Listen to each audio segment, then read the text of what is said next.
Oh god. 2, 3, 4, 5, 6, 7. This is huge. This is going to be a huge tower. Such a tiny wall. A huge tower. Okay. Well, okay. I am really bad at planning things, which should be no surprise. Did I get that right? 1, 2, 3, 4, 5, 6, 7. When I count stone bricks, I find it easy just like to count like the big stone, because there's only one per stone brick. So 1, 2, 3, 4, 5, 6, 7, blah blah blah. 1, 2, 3. Plop, plop, plop. I forgot what to do after this. Oh. How does this not line up? 2, 3. Yeah, but it doesn't line up. What did I do wrong? What did I do wrong? Oh, have I already messed this up? Oh. Oh, I made it 4, didn't I? 1, 2, 3, 4. 2, 3, 4. 1. Here. U.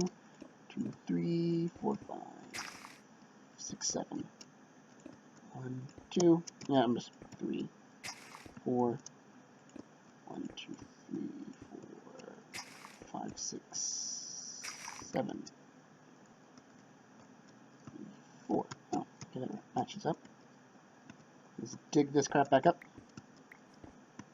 I will replace that dirt under these blocks. Probably pretty soon. So we're going to build this tower, and then it's going to be our living quarters while we are working on. Oh, the sound of dirt being destroyed annoys me. It's going to be our living quarters while we are working on the rest of the castle and other such things. So I didn't realize that this.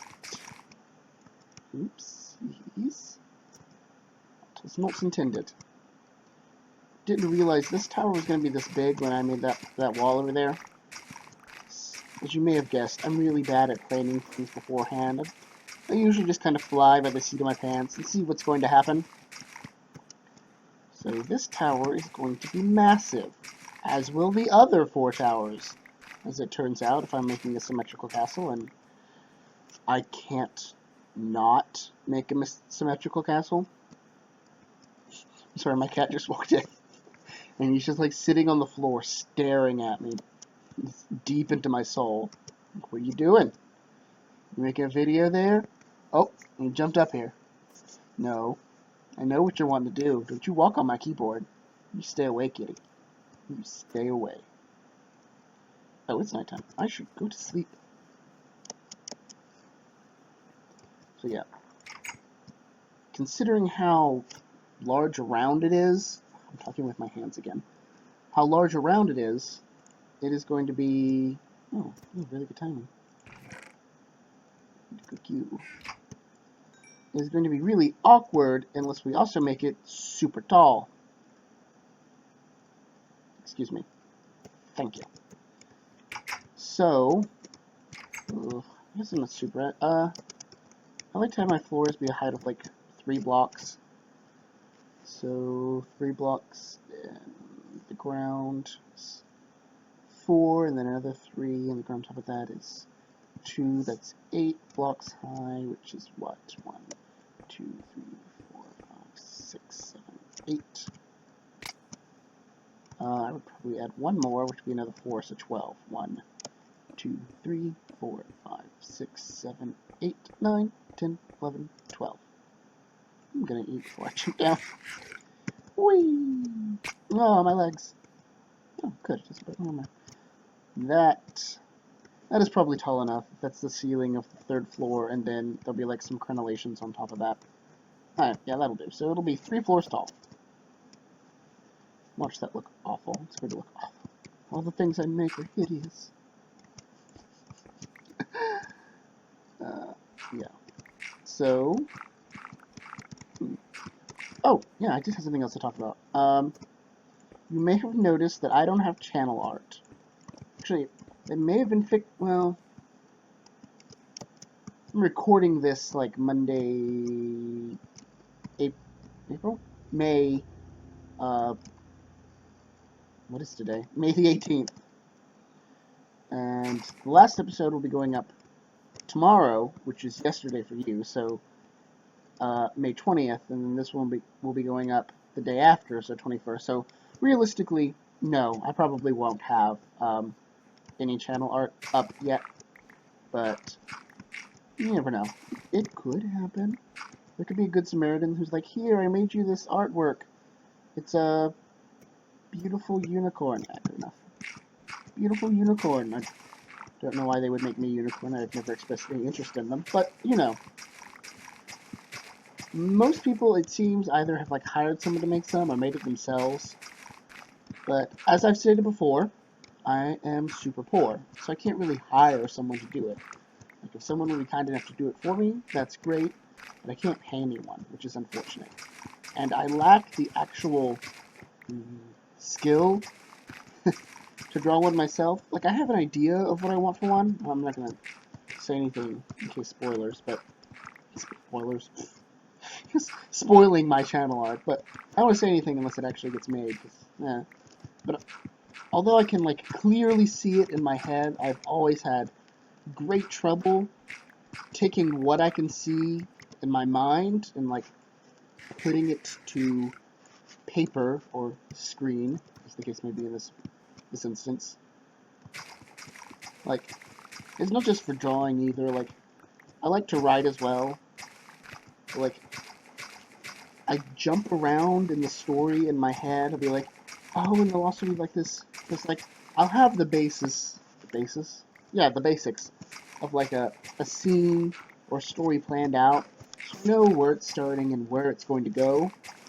And then I'll be like thinking about like, well, how are they going to end up in the witch's hut? And I'll be like, oh, there'll be this awesome scene where they're going through the swamps, and then there'll be like this alligator thing, and they might have to like fight that, or like, oh, there'll be the scene in the city where they run into the Thieves Guild, and it'll be like so on and so forth.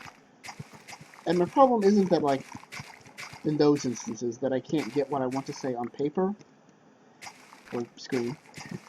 It's that I can't get what I want to say down fast enough before my mind has moved on to a different part of the story.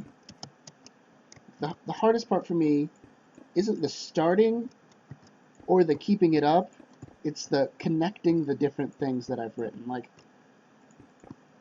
I like starting new things, like writing a new story or starting a new game. I don't know why, but I always really like the introductory points of things. Like here's the characters, I like to see how they do it. Like, my favorite type of introduction would be in media res, where they just plop you in the middle of the action. They're like, and go. Like, we're not going to spend time be like, yeah, this is JoJo and her pet monkey, and they're circus performers. Oh, fast. They're circus performers, and she had lived with the circus for 14 years before her parents abandoned her outside the small town of Wichita, New Wichita, Maryland, and now she has to find a job in this rough and tumble frontier town in Maryland. Like, yeah, I lost my train of thought. That also happens a lot. I'm actually almost out of stone. Maybe I should have made walls before I made a floor. I don't really plan ahead. We need lights in here too. Didn't we see pumpkins somewhere? I recall seeing pumpkins. I might jump over this hill. Oh, next episode, because I'm running out of time. Bunny. Before this episode ends, actually, though, I want to breed some more... I almost said bunnies again. Breed some more... pigs. Pigoos. Oh no, Bunny, so excited. You? Ugh. Rude Bunny. Like a photobombing bunny. Like, no, my carrot. And drop this crap off. There's so much dirt. What do I use this dirt for? I don't like throwing out dirt, which is probably a problem. Because there's so much of it, but it's not... How did I do that? It is not an infinitely renewable resource. And so it always hurts me, because I'm a hoarder, and I don't like wasting things to throw it out, because I'm like, I will never get that dirt back. It's not like cobblestone where you can like, I'll make some more. Or even like iron, where you're like, it'll take a while, but I can kill some zombies and get some. Or make a iron golem farm and get a lot of iron that way. Like, dirt's precious. Once it's gone, it's gone. If you've ever played a super hostile map, you will know how precious dirt truly, truly is. It gives you like 3 to grow your crops on and feed yourself with, and you're like, oh, thank God. Like, one of the treasure chests has a piece of dirt in it, and it's like manna from heaven. And, alright, well, this was the end of this episode. I'm super excited. I don't know if I like these like 15-minute ones. It seemed really short. Like, what did I showed you in mine. I built a circle, two poles and a floor, and then, like, the episode was done. Or maybe I just built way too slowly. I feel like that shouldn't have filled 15 minutes, but it did. Anyways, it's the end of this episode. So like, subscribe, leave a comment, whatever you feel like. And I will see you guys in the next episode. Okay, bye.